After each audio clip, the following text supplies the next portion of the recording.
from our riding. Okay. And let's mark this as the official start here. I'm just gonna wave my hand. Hopefully this will help me cut the video.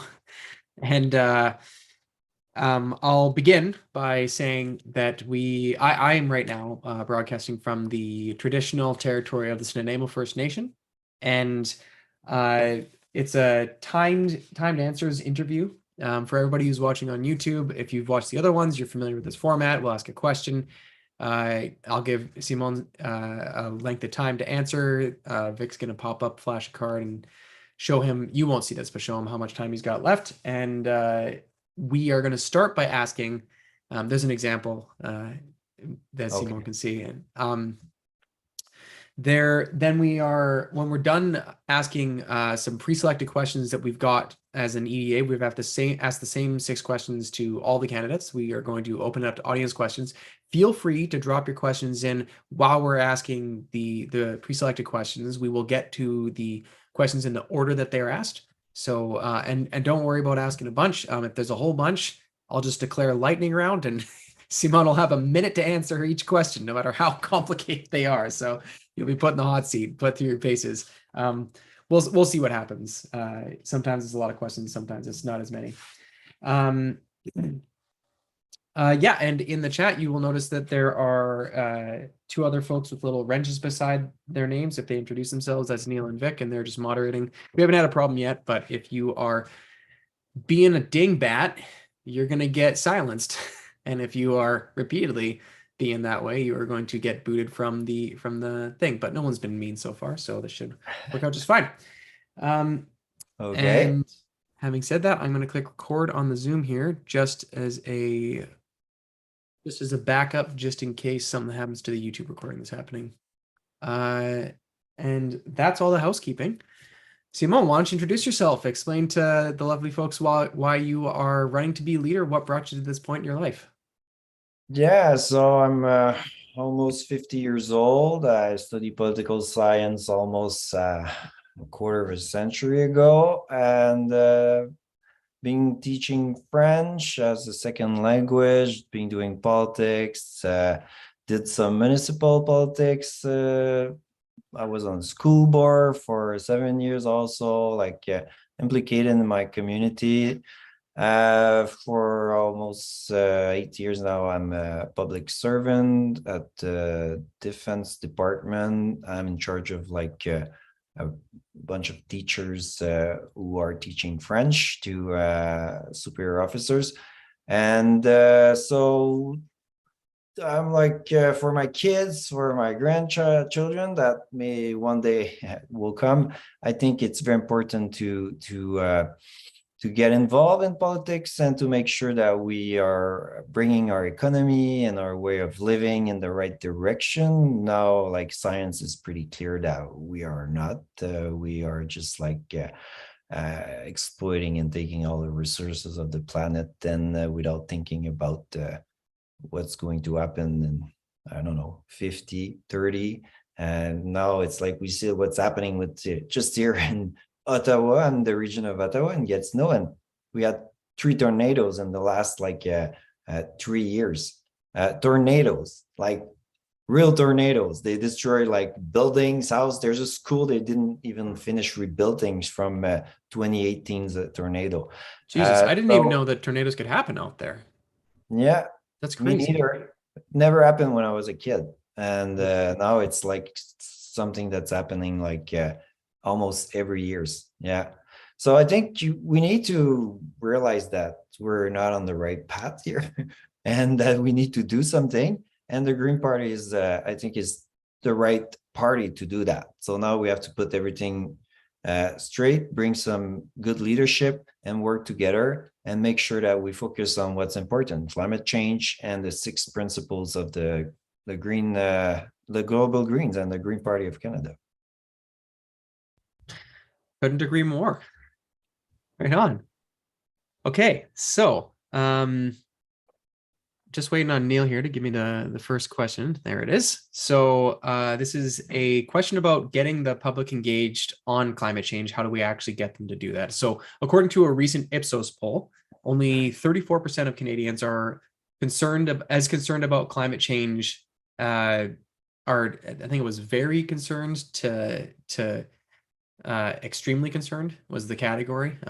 Previous candidates took issue with that number, but it's the actually like making this an election issue level of concern. So it's only 34% of Canadians, compared to on average 48% of the population of other countries. And this is despite Canada being, one of the countries that's going to be facing the greatest temperature change on planet Earth. As you know, the Arctic's warming Mm. I think it was four. There's a new study came out, four times as fast as the rest of the world. How do we get people to make this front of mind and central to them? What can we do to bring it back to the front? So 4 minutes for you. Yes, so I did my research also, and thanks for the question. So I think you're referring to an Ipsos poll done last April. Uh, this poll is an outlier. It doesn't reflect what other polling tell us about the concern of Canadians about climate change. So Ipsos did another poll on September 22, 2022 with a very different result. In it, 52% of Canadians say climate change is an emergency and must be stopped at all costs. So that's what I found there. So 52%. So in 2021, a poll in Quebec showed that 69% of Quebecers were highly concerned about climate change. This is an increase from 52 in 2018. So while I would like these figures to be like 80 to 90%, they indicate that most Canadians and Quebecers agree with the core mission of the Green Party to combat climate change. And I think this is promising. How do we get public opinion to a much higher level? Sorry, how do we get the public opinion to a much higher level, and eventually how do we translate this higher public support into votes for the Green Party of Canada? We do so by addressing the psychological barrier to why almost half of Canadians have not bought into why we need to act now and more aggressively on climate change. A key factor that discourages people from dealing with climate change is the fact that it is so often presented as a doom and gloom scenario. So studies show that more than 80% of new articles relating to EPCC assessment reports primarily employed the catastrophe framework. What does this do? So if you overuse fear-inducing imagery, what you get is fear and guilt in people, and this makes people more passive, which counteracts engagement. Ordinary people throw up their hands on issues which seem beyond their control and leave it to governments to come up with magical solutions.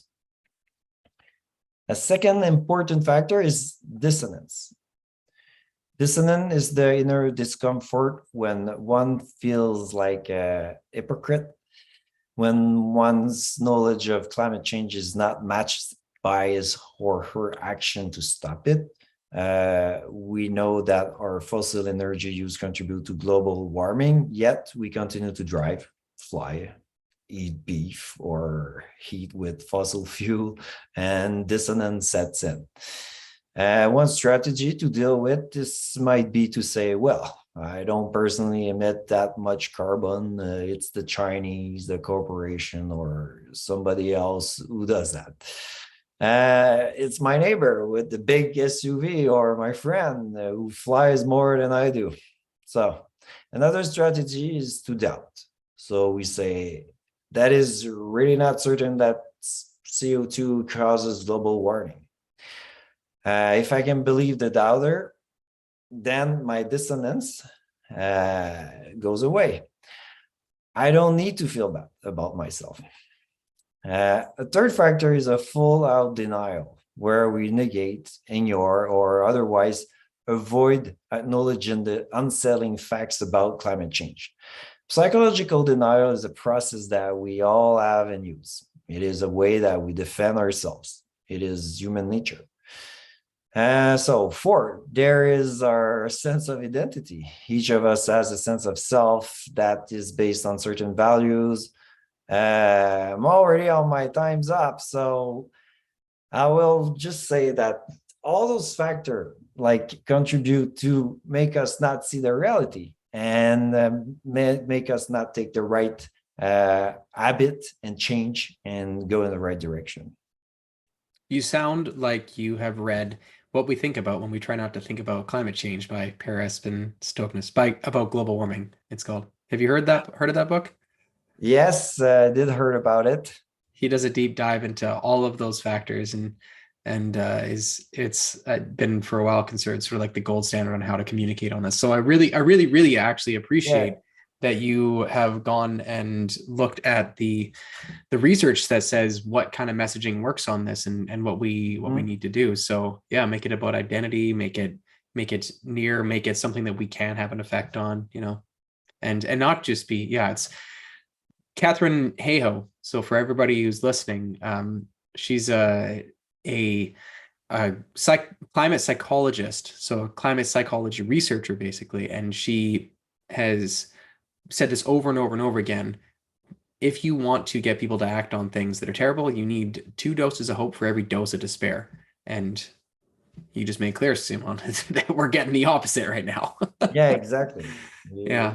That's the point like we wanted Yeah. to make. Like, so we need to make that like more engaging and more like, like it's not because it's serious that it can't be fun, it's Mhm. like it has to be fun also. We're doing something for the future, for the next generations, to make sure that they will live in a nice environment. Like I like to say, like we have Denis Villeneuve here, that's a director of a Quebec director who did like Blade Runner, Yeah. and I love his movie, but Yeah. I don't want my kids and my grandchild living Live in that. Yeah. in Yeah. a world like Blade Runner. It's like, no, thank you. Like, Yeah.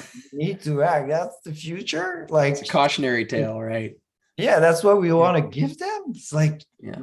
there's like no trees, like hard sounds everywhere. It's like, no, Yeah. I think we can do better. Yeah. Yeah, absolutely. Okay, so next question we got here.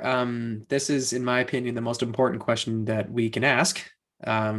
It's been a point of confusion, I think. I've said this to in every interview at this point. I'm sure everyone's tired of hearing me saying this, but we need to know, what do you consider the role of party leader to be? Got 5 minutes for this one. Okay. There has been a long-standing debate within the Green Party of Canada about the leader can and cannot do. Some would like the leader to be no more than a spokesperson for the policy voted on by the general meeting of the members and to provide intellectual input into these policies.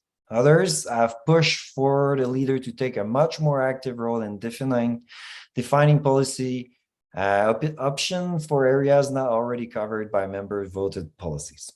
And some who have mostly left the party supported enemy Paul's attempt to suppress policy that the leader did not like or support. So I would like to approach leadership in quite a different way. Allow me to explain. So for the Green Party of Canada to move forward and eventually be able to govern Canada, relational leadership and good judgment must be at the heart of everything we do. This means that the leader must be able to combine extensive experience and analytical skills to produce a comprehensive vision. It is essential that the leader listens, reads deeply, engage members in developing new ideas, and helps to synthesize these ideas into policies that are workable and defensible to Canadians. The leader must be passionate about the 6 principles of the global green movement, and must ensure that these principles guide all GPC decision-making and operations. The leader must always be aware of the importance of all party stakeholders, member, volunteers, staff, in creating the synergy that will advance the interests of the GPC. In practical terms, how would we apply these principles of leadership with the Green Party with its multiple poles of decision-making? The parliamentary leader, the Federal Council, the Green Party of Canada Fund, and the general meeting of members. As first principle, I believe that all institutional stakeholders must respect the decision of the members to have elected the leader. This means that every effort should be made by the federal councillors and the elected members of parliament to publicly support position taken and articulated by the leader as long as they conform with member-voted policies and with the GPC constitution. It also means that the leader must consult with the federal councillors and the elected MPs on all public statements of importance before issuing them and change them when there is considerable opposition to them. The leader is not an infallible person, and of course, he, she, they will make mistakes in initial assessments. The leader's consultation with others must be transparent, respectful, well-intentioned, and without any hint of coercion. The infighting of the past 2 years was a result of exactly the opposite. And we won't make it as a serious political party if we allow unacceptable behavior to continue. For my fellow candidates, I've put forth the idea of co-leadership. Elizabeth and Jonathan have proposed that one takes care of the party's role in parliament and acts as the public face of the party, and the second works to rebuild the party.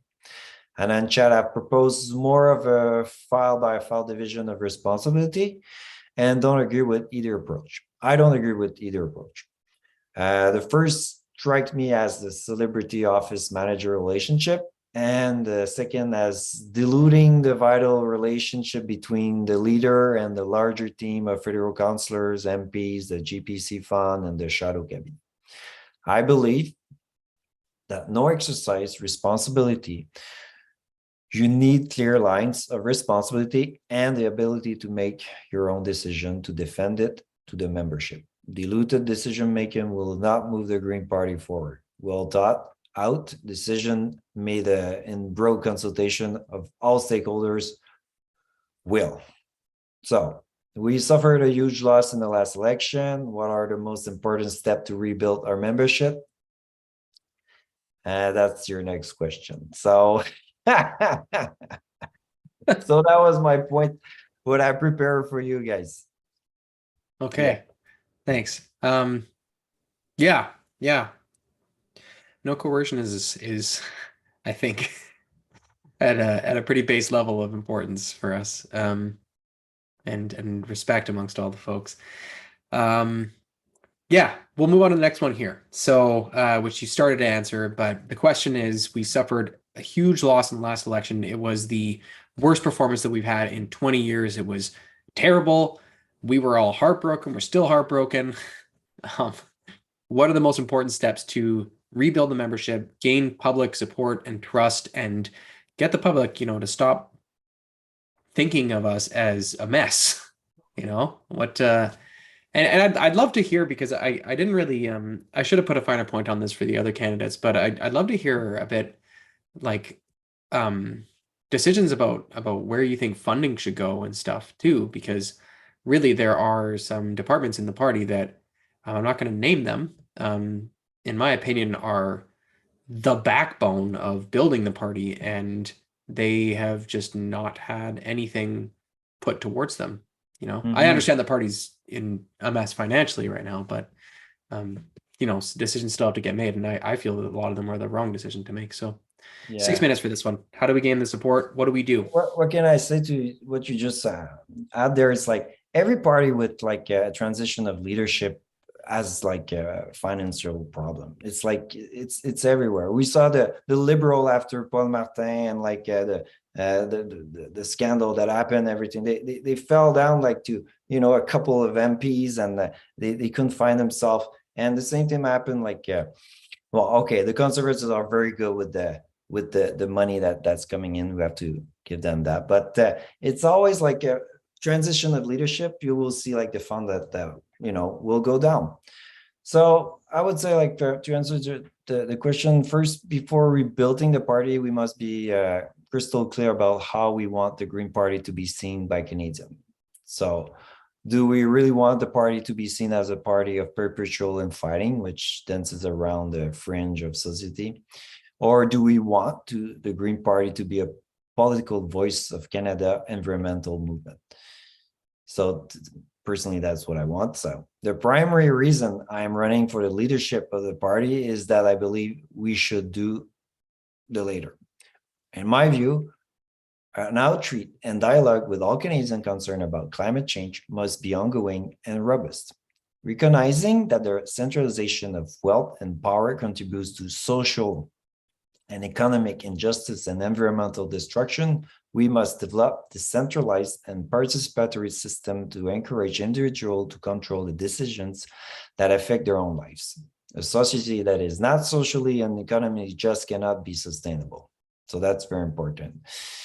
The EDAs must be the backbone of the party. This is not currently the case, and it must change. During the first 180 days of my leadership, I will meet with the 60 most active EDAs in Canada to discuss 14 the concern of their constituents, how to improve relations with the central institution of the GPC, the leadership office, the Federal Council, the GPC fund, and the GPC staff, how to coordinate efforts with neighboring EDAs, and for how to increase membership, especially young in the riding. This objective will be repeated after the first 180 days, 5 more times over the next 2.5 years until all 338 constituencies are supported. The erosion of trust. So that's the answer of my my first part of answer of that question. Yeah. So the other part I wanted to bring was like the erosion of trust between the Federal Council and the leader will inevitably lead to a much greater loss of trust through the party. I will address this issue through group and one-on-one team building activity. I plan to bring all the federal advisors together for a 2-day face-to-face retreat within the first 2 months of my terms.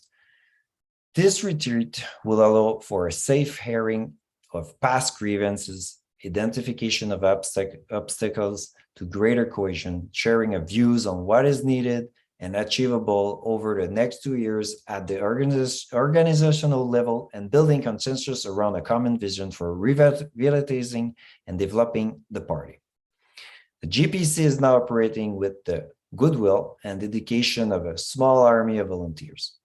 During the first 2 months of my term, I will meet individually, in person, and or virtually with each national level volunteer who has contributed to the GPC revitalization effort over the past year. Toward the end of the first 6 months of my term, I will convene a virtual retreat of federal advisor and volunteer with the goal of building consensus on how to create an organizational culture that minimizes conflict while respecting diversities of opinion. So when the leader and the institutional structure of the party and the parliamentary caucus are not aligned in their goals and understanding of responsibilities, the GPC is prone to recurring crisis. Can no longer afford who's boss conflicts. The role of the leader as the chief spokesperson for the party must not be seen as simply expressing party policy to Canadians. It must also be understood that the leader, with the support of the Federal Council is responsible for guiding and framing the parliamentary objective of the caucus. It distresses me to hear repeatedly the insistence that our Green MPs are not whipped, and to even hear them suggest that they might sit as independent MPs. In the first month of my mandate, I will meet 3 times with our MPs individually and once as a group.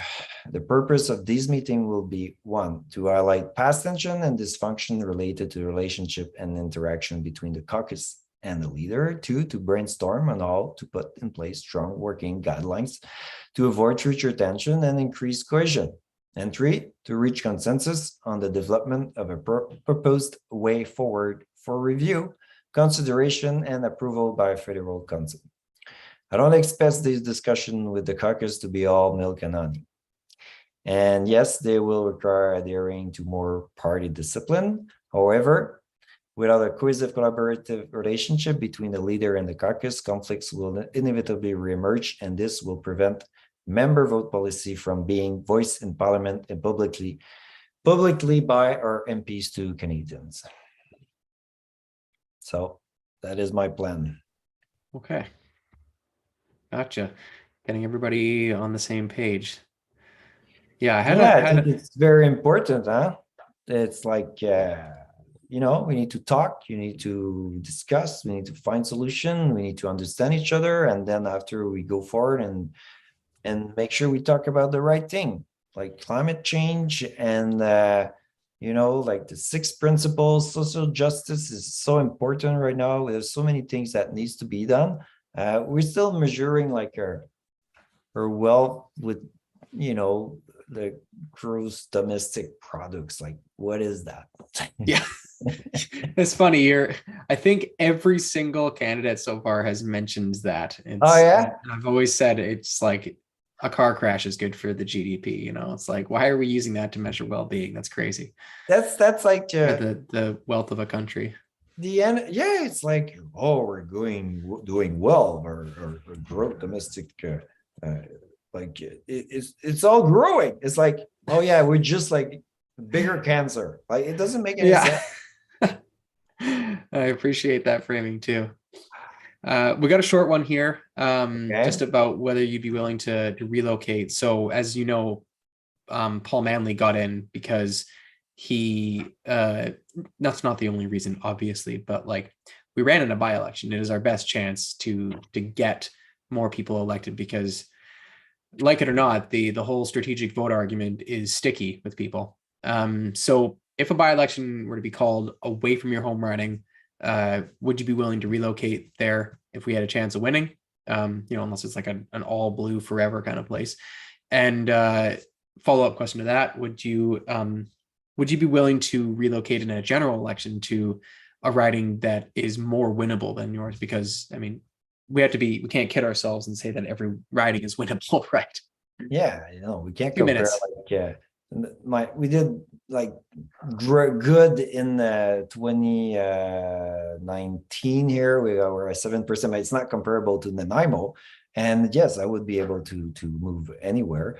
If like fundamentally like decide not to run again in Nanaimo, I will, and you guys want to vote me in, I will go to Nanaimo. I will go wherever like I need to go to make the Green Party go forward for sure. And because my partner is also from Vancouver Island, so I love that place also. But I could go anywhere in Canada. I just got a funny message. I didn't realize this. Vic just told me. I'm really happy to hear that. Thank you. That means a lot to me. Um, Apparently, GDP was introduced after World War II as a temporary measure. Have you heard this before? No, No, it was temporary measure. supposed to be temporary, apparently. Oh yeah, and we're still having and now we're basing everything on that, and it was a temporary measure. That's crazy. Just Yeah. how that's because it's the way it's always been. A lot of thinking like that. Yeah. So, next question we got is about inflation and about cost of living. It is, I would say, having gone and door knocked for Paul Manley in his municipal campaign here, which everybody watching should join me. We definitely need your help, and we're having a sine wave on Wednesday on the Comox Bridge at 4:30 downtown, the Pearson Bridge. People won't stop mentioning cost of living, cost of housing. It seems to be the most important thing for everybody. So inflation's super high, and we're still having issues with a lot of basic government services not operating well. What do you see as the best means to tackle this issue? I know we've got a lot of policy on this, but how would you speak about it? Yeah. So there are two facets to my response. Okay, first, in the short term, we must assist Canadians, especially the most vulnerable Canadian, with their most important everyday expenses. The immediate expenses are for most people rent, food, transportation. It is not buying a new house, although we also need to address some affordability. So I'm in favor of the federal government working with the provincials to impose a 2-year rent freeze to cool down the inflammatory cost of living. At the same time, landlords need to be encouraged to renovate their rental units to reduce reliance on fossil fuel. I will bring about a very generous subsidy to equip as many rental units with efficient heat pumps as soon as possible. Those are all ideas, okay? We did brainstorm and said, oh, those are like good ideas. So this will have the impact of reducing heating costs for the tenants and protecting tenants against future heat domes. I will provide for a program of eviction prevention, assistant to provide tenants facing eviction with immediate interest-free loans to pay their rent to avoid eviction. So the cost of food is of immediate concern, and much of this relates to the supply chain and cost of transportation. While the long-run solution is to increase the local supply of food versus importing from the United States, the immediate solution must be to reduce or eliminate taxes on basic food products, including those related to their transportations from farm to consumer. More immediately, we should be investing heavily in community-run food centers and enabling them to source food in a more cost-effective way, including government-funded bulk purchases of basic foods for distribution by them. Food wastage is also a huge problem, and addressing it adequately will alleviate food insecurity. Working with the provincial government, legislation could be brought into oblige supermarket to donate soon to expire but still safe food products to local food center instead of destroying this valuable food. Painful 20th century policy prescription to cut inflation by squeezing the life out of the economy through increasing interest rate and reducing government support are no answer to our 21st century problems. They will only make our problems worse. In the long run, inflation and food security can only be addressed by instituting broad-reaching reforms that move Canada away from the impact of the price volatility of fossil fuel on costs of basic goods, especially food, to a green economy based on renewable energy and sustainable agriculture practices.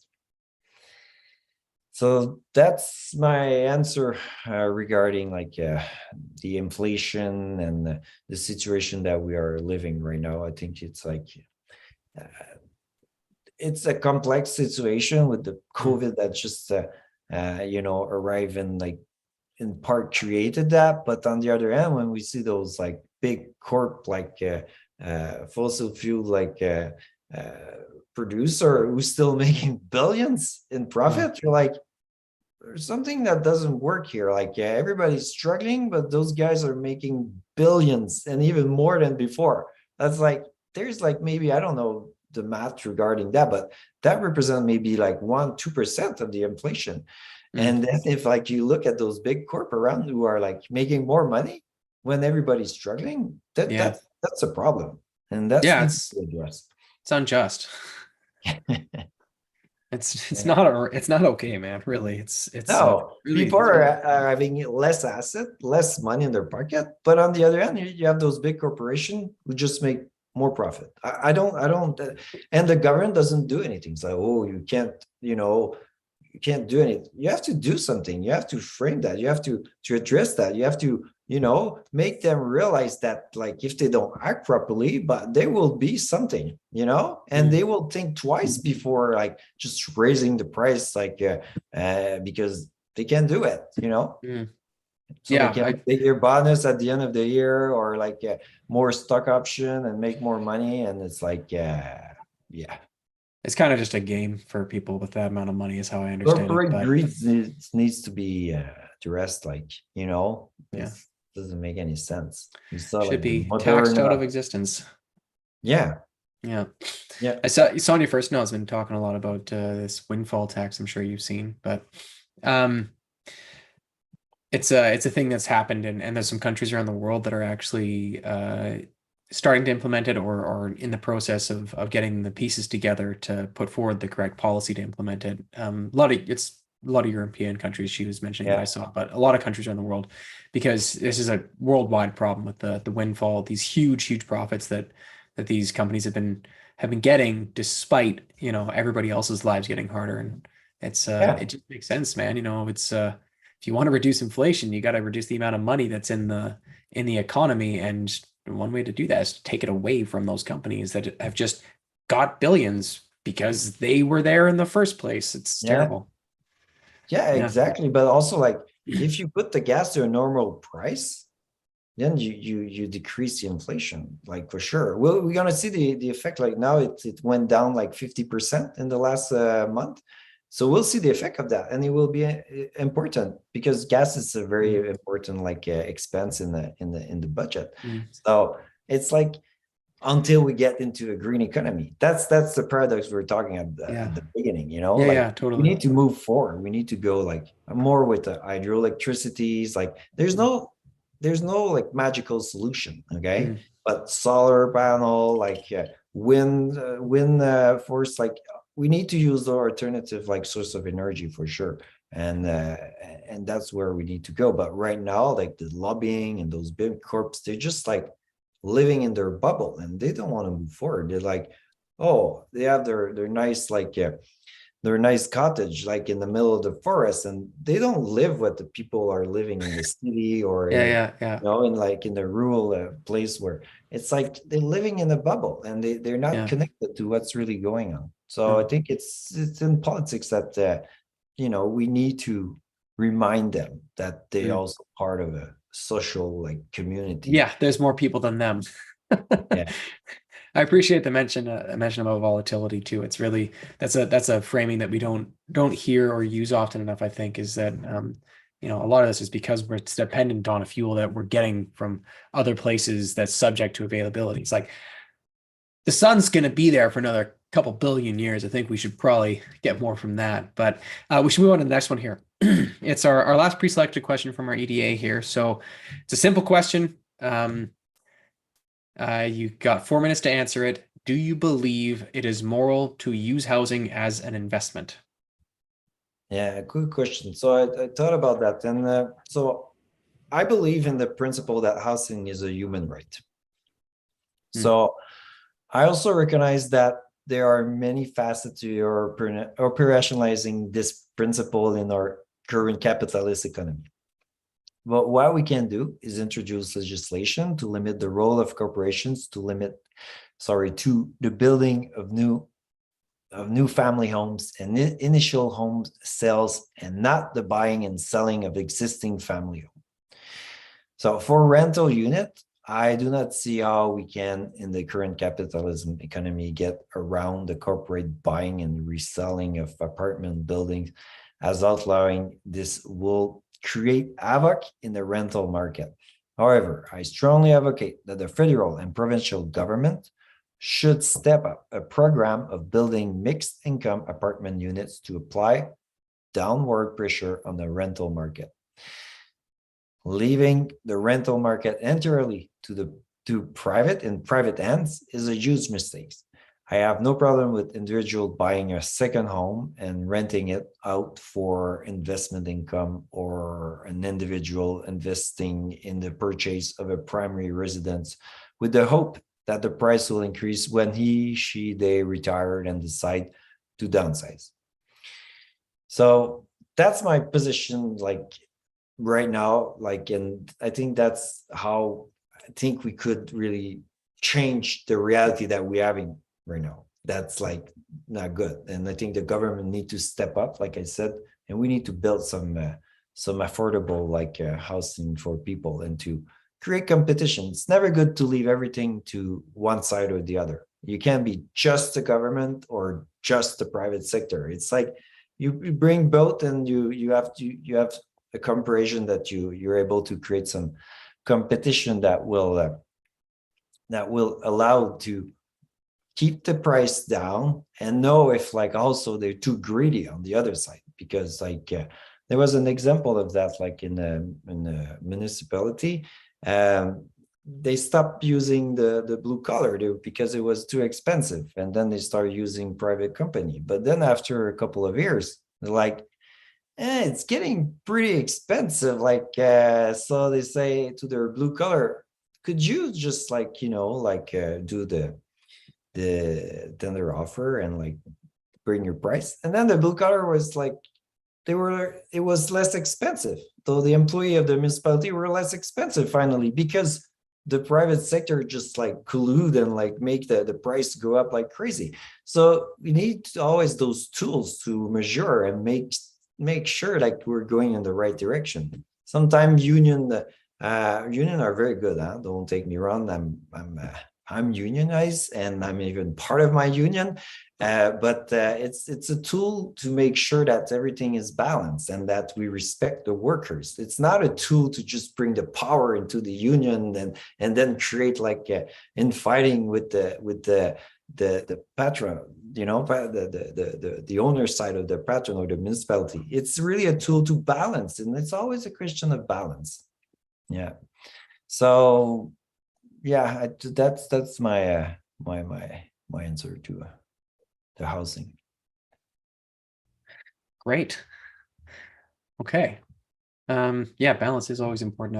I read there's this book about the history of money. Talks about how if you don't have private to keep the public sector accountable, then things get out of control, and vice versa. So it's got to be Yeah. a push and pull between them. So nobody's holding all of the cards, I guess. But It's always the so people, huh? It's the people that make yeah, the we're all human beings, and if you yeah. get enough power concentrated in any one place, you're gonna find a bunch of gross people trying to take that power just because they want that power, you know. Yeah. Um, And they will use it for what they think is need to be done, like go on Mars or yeah. Send a car out into space, or yeah, reinvent trains, I guess, reinvent the metro and call it yeah. something else.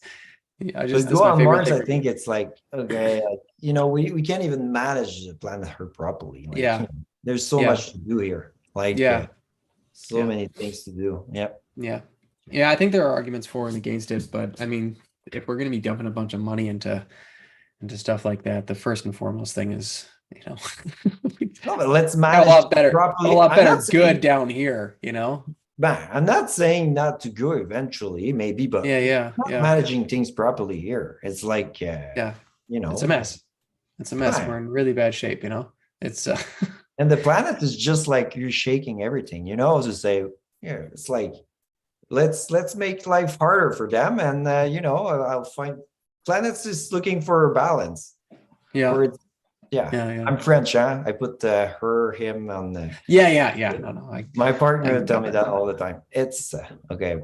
Yeah. So yeah, so we should sorry, we got a few audience questions here. Yeah, let's go. Well, and we don't have a lot of time left here actually. We started late, so I'm gonna Yeah. end us 10 minutes late here. So we've got about 10 minutes to get through the questions here, roughly 10 minutes.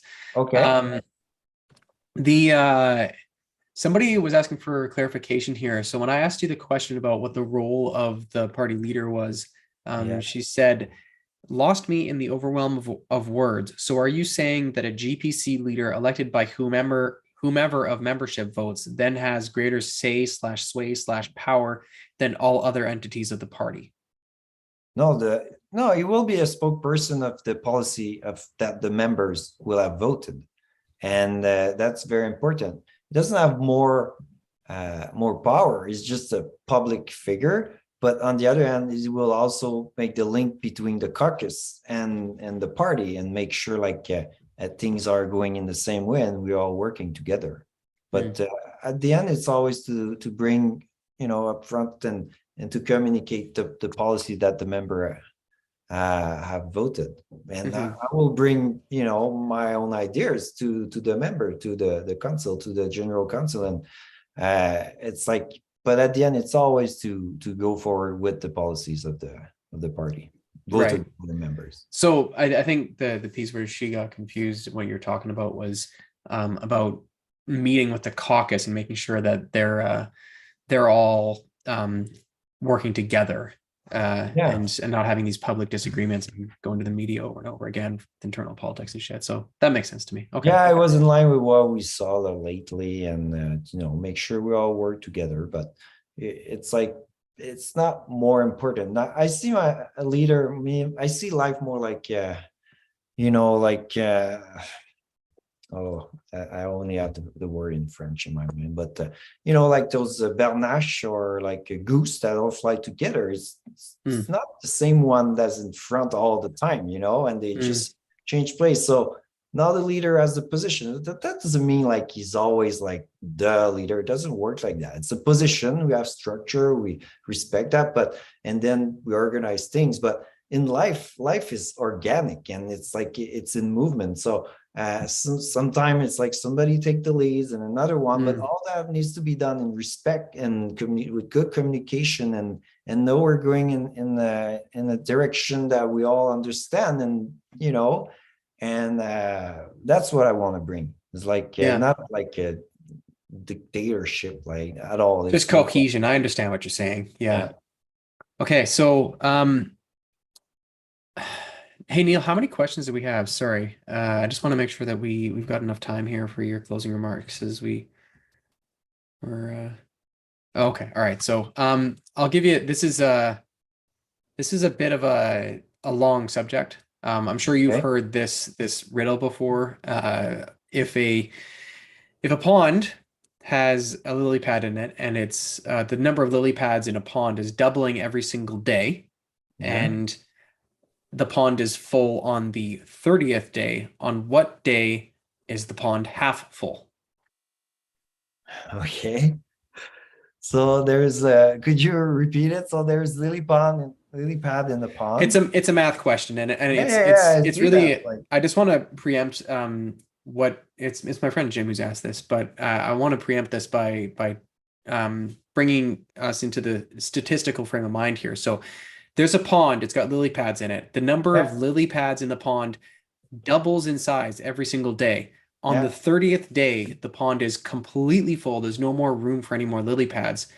If it's completely full on the 30th day, on what day is it half full, considering that the population of lily pads doubles every single day? On the 29. That's right.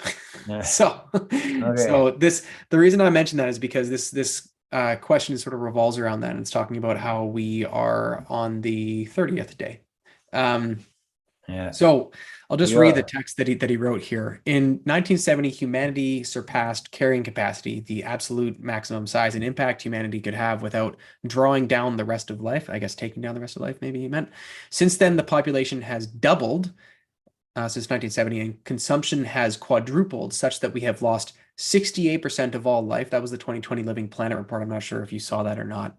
Mm. That's like total numbers of wild animals. The exponential scale of the growth of the human enterprise indicates that there's not enough living planet left to withstand the next 28-year doubling of human impact.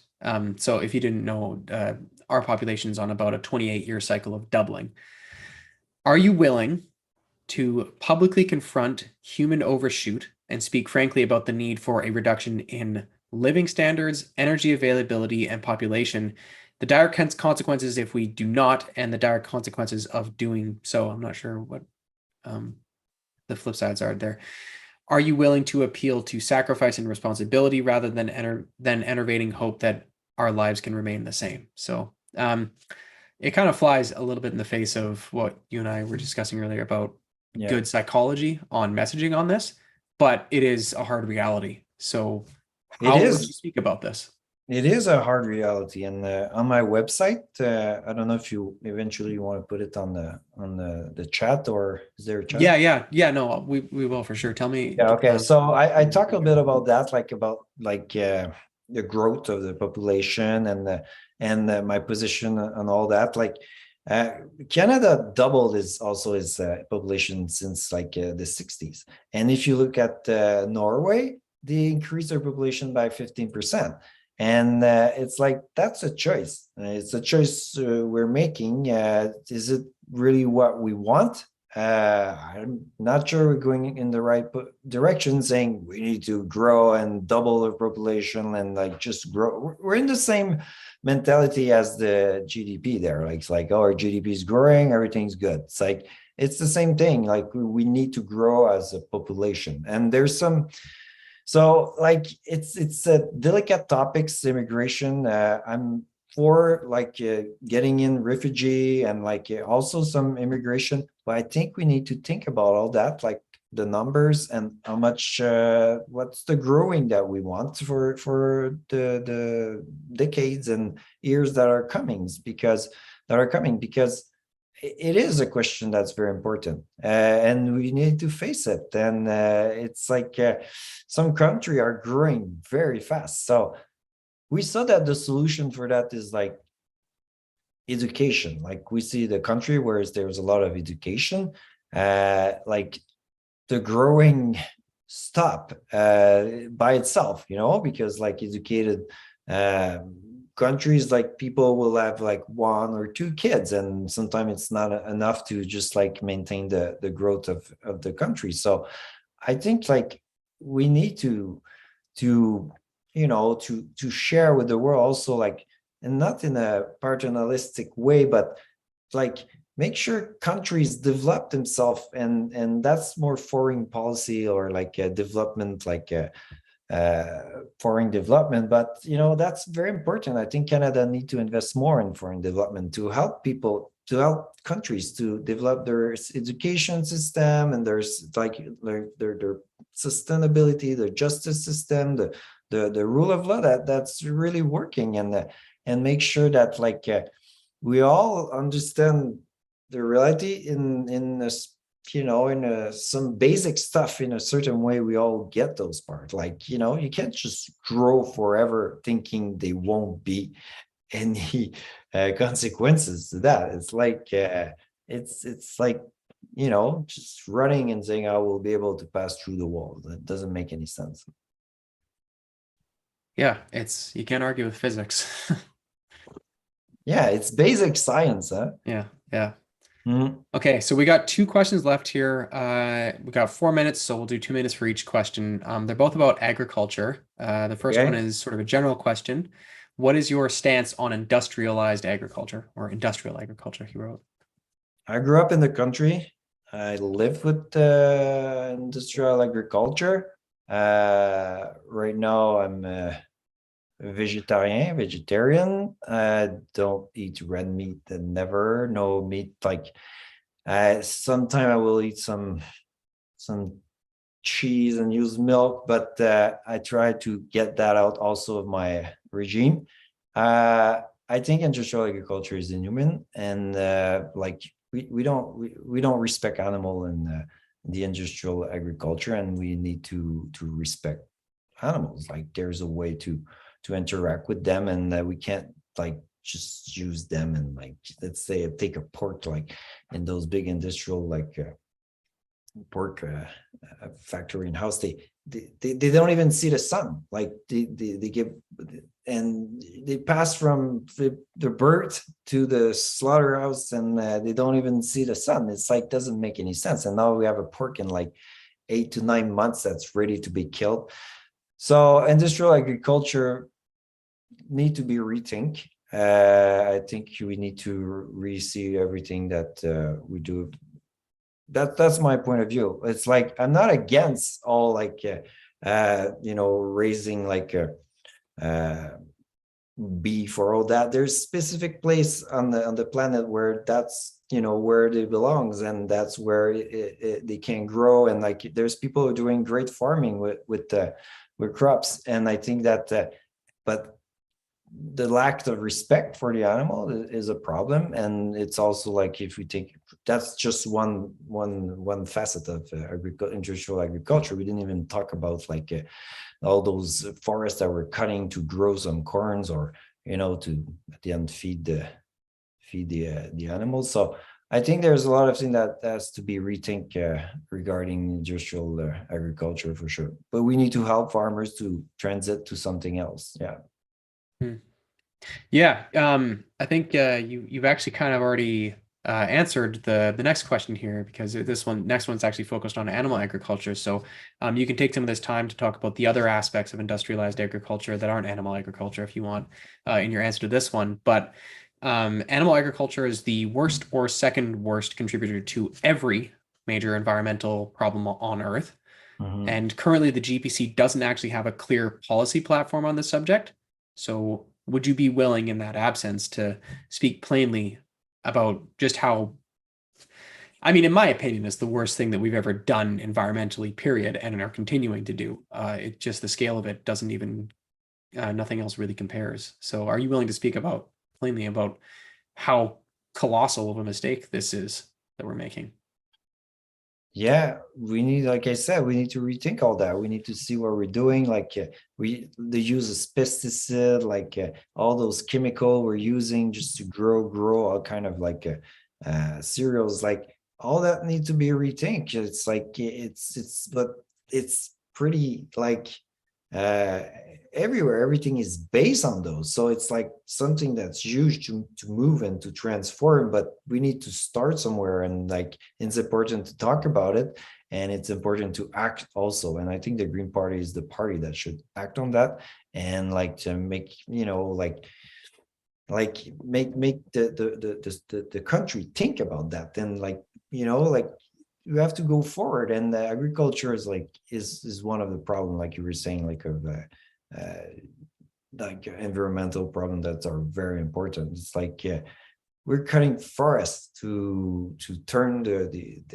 dirt, to put some, like cereals, to feed the animals, to get some flesh. There's something that doesn't make any sense in all that, like, and I think it's right there, but we're still doing it. So it's a very strong lobbying. There's habit also, huh? We've been like eating meats like for like centuries, and one time it was the thing to do to survive, and now we're somewhere else, and we're discovering with the science that's not the best way to go for the future, and that's not the behavior we should keep developing. We should even like change all that and go in another direction. So I think the Green Party is the party to, yes, to fight for that, and to make sure that we're transforming all that. Okay. Well, thanks so much for coming on, Simon. That's all the questions we have, and That we're was just great. at time for closing remarks for you. So you got about 5 minutes here. Just tell everyone any last words you got for the viewers. And I'm a Ladysmith here. And just people who watch the video in the future. These have been getting shared around to a bunch of different EDAs actually. And let us know how to reach you, your website and stuff. Yeah, go Yeah. ahead. So my website, www.simonj, like George Messier.ca. So you'll find all my, different ideas. It's like ideas, Sorry, point is of that view. .ca? Yeah, that's it. SimonGMessier.ca? Yeah, exactly. Okay. Put it in the chat for everyone to check out there on YouTube. Yeah, I could put it. Oh, you put No, it? I did it. Sorry. Yeah. Okay, Sorry. perfect. Sorry to interrupt. Go ahead. No, so I think like I'm running because I think I could like help the Green Party to get to the next level. And we need more MPs. You need to be able to change policy in Canada, make things go in the right direction, and tackle climate change. The Green Party is the party of the environment and the climate change, and we need to make sure that we will work together, and that we will like organize things in a way that the message will pass and get to the population, because they're ready. The people knows, people know that there's problem, there's climate like disaster everywhere. Like we got Fiona on the East Coast, like last week. We like everything that happened in BC, like the fires, and it's like in us the tornado. So everything is there. Now we need to show that we're organized, that we're serious, and that we know what we're doing, and that like our things are, our house in an order, and we're ready to go there and to change things. And that's is, that's to us to show that, and I think I will be able to do that. I'm a team player. I've been playing sport all my life, and I want to go and make the party grow, and make everybody play together and go in a similar direction. Yeah. So Right nice. So on. thank you for having me. And it was a pleasure. And if everybody wants to, who's listening, wants to write to me, they can write to me. There's my email address also, like on the website. Don't hesitate. Write to me, whatever question I answering everybody. Right on. Well, great. Thanks so much for coming on, Simon. Or Simon, sorry, I'm pronouncing your name like an No, Anglophone I here. don't. Simon, Simon, it's the same thing for me. Right? Uh, this was the last of our interviews of the leadership candidates. I hope that you found them informative. We are debating whether or not to host our own debate. Debating a debate. I found out that the Central Party is actually putting their own on in English and French, and that is going to be live streamed. So you'll be receiving an email from the Green Party Canada Central email list about when that's happening, and we may just end up phoning you to remind you about that, but we might do our own. So thanks everyone for watching. Thanks so much for closing us off, Simon or Simon. It was great, and yeah, don't forget to vote, everybody. Yeah, When is it? yeah. October 14th? Nope, November that's 19th. municipal. October 15th is municipal. It's November when? November 19th. November And 19th. yeah, and if people are not members still, they have until the 14th of October to become members if they want to be able to vote on the November 19th. Yeah. So Yeah. you have a municipal election and Yeah. Yeah, we do. Yeah. Okay. Yeah, Paul Yeah. Manley is running for city council, so it's exciting times. Yeah, that's great. Yeah. Good luck to Paul. Go vote to Paul for Paul. Don't forget Yeah. to vote for Paul and get your Yeah. Green Party membership. Yeah. Right on. Okay. Thank you. Thanks so much. Simon, if you want to stay on and chat afterward, I'm going to end the YouTube live here. So thanks everybody.